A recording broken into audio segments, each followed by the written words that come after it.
Car racing manga are unfortunately not really that popular amongst most people, so a lot of them don't actually get made into anime or noticed by, well, most people. So after reading a bunch of MF Ghosts manga, I went into the deep dark corners of the internet to find you this manga here called GT Girl. So this manga is essentially just a hybrid between Girls on Panzer and Initial D, and it's just amazing. So Hinata Sato's dad is unfortunately drunken, and many years later she finds her dad's R32 GTR in storage at Smokey Nagata's garage. Now for the people who don't know, Smokey Nagata is a very famous cartoon. In fact, he owns the company Top Secret. He literally put a V12 in a Toyota Supra and he raced down the M1. He hit 197 miles an hour. He was arrested and banned from the UK for 10 years and driving. Because they were going to look for a race car for her school's racing team. And he makes her an offer that if she can drive this R32 and beat a certain time around a conveniently placed racetrack behind his garage, she can have it. So she races the R32 around the racetrack and beats the time and takes the car, which means her school club racing club now can enter the JGTC-W. Hey there, just before we get started, 95% of you are not subscribed to the channel, so please subscribe to the channel so that way this year we can finally reach 1,000 subscribers. Anyways, back to the video. This manga is essentially just cute girls racing cars. However, this could have easily been turned into one of those manga or anime where it's just cute girls doing cute things, but like it's 90% fan service and nothing actually happens.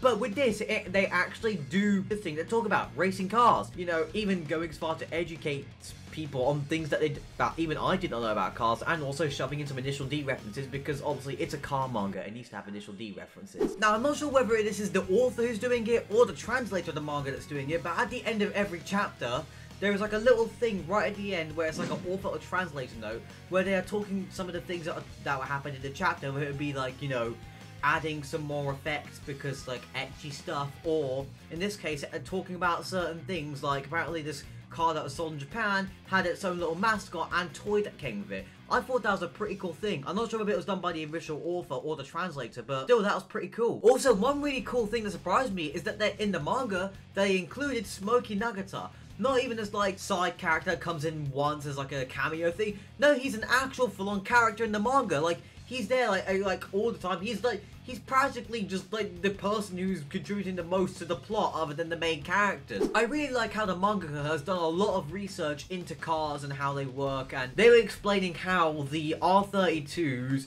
four-wheel drive system works in a way to correct you if you were spinning out and or drifting, hence why the car was very difficult to drift, and what people did in return was turn it rear-wheel drive or magic wizard shit and make it drift even though it's four-wheel drive. I think that was a very cool detail. Also, the manga then made me find out about a completely new car I never knew existed, the Nissan S12. And when I looked at this thing, I thought, huh? That should be that's an 8.6. But no, it's a fucking Nissan. Also, when they explained the rules for the JGTC-W, they actually make sense, unlike MF Ghost's fucking rich man's regulation grip to weight ratio bullshittery. However, one thing that does not make absolute sense about this manga is these two characters here having the complete wrong reaction to seeing a Nissan Skyline R32 GTR. If you have that sort of reaction to a Nissan Skyline R32 GTR in real life, I would personally force you to drive a smart car for the rest of your life. This manga is a 9 out of 10 for me. It's a really fun read, and I'm probably going to read it even more if I don't forget. Anyways, if you really enjoy my manga reviews, please watch this video here where I talk about the manga Rooster Fighter.